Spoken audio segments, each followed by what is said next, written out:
Dismayado si Senador Risa Ontiveros sa nakita mga barko ng China malapit sa Pag-asa Island. May panawagan din ng mga residente ng isla sa mga senador o yung mga senador na pro-China. Nasa frontline na balitang yan si Gio Robles. Hindi ordinaryong isla malapit sa Palawan ang Mischief o Panganiban Reef. Dati itong bahura na nakalubog sa dagat pero tinambakan, pinalawak at ginawang base militar ng China. Nakita yan mismo sa personal ni Senator Risa Ontiveros na unang beses sumama sa Maritime Domain Awareness Flight ng Philippine Coast Guard sa West Philippine Sea. May malawak na runway, mga hangar, pantalan at malalaking estruktura para sa mga barko at eroplano ng China. Nasa 130 nautical miles lang mula Palawan ang Panganiban Reef na pasok sa 200 nautical mile exclusive economic zone ng Pilipinas. Hindi kalayuan sa Panganiban ang Ayungin Shoal. Naroon ang BRP Sierra Madre na nagsisilbing outpost o bantay ng Pilipinas sa bahaging yan ng WPS.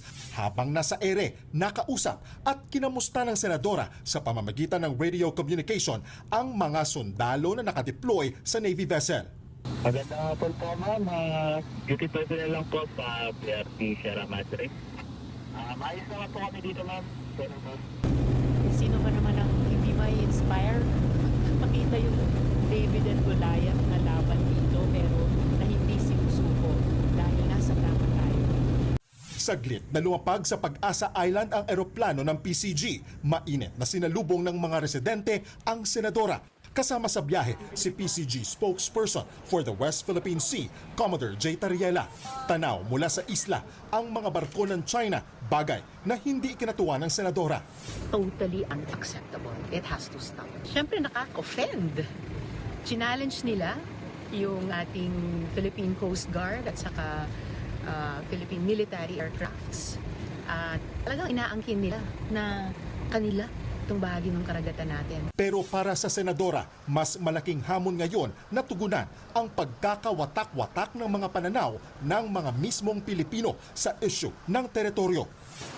Importante na pag-isahin talaga tayong lahat ng mga Pilipino.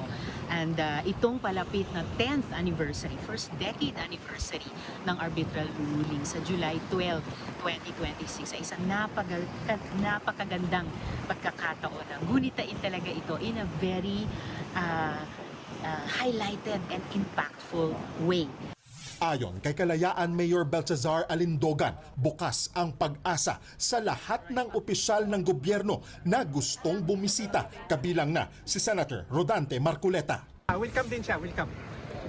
Mas maganda kung makapunta niya para nasa school niya, makita niya yung aktual na kalagayan natin. Ang grade 11 student na si Nicole dito na sa Pag-asa lumaki.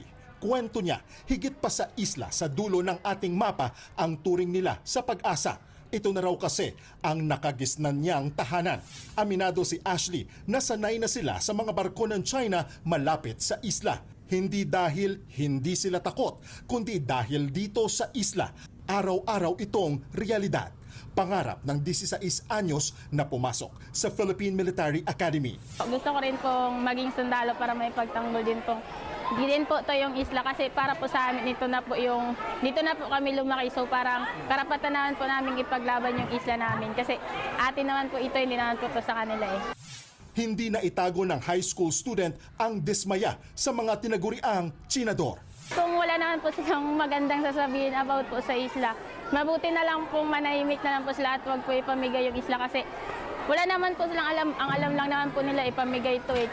Mula sa Pag-asa Island sa West Philippine Sea, nagbabalita mula sa frontline, Gio Robles, News 5. Mga kapatid, Julius Babaw po.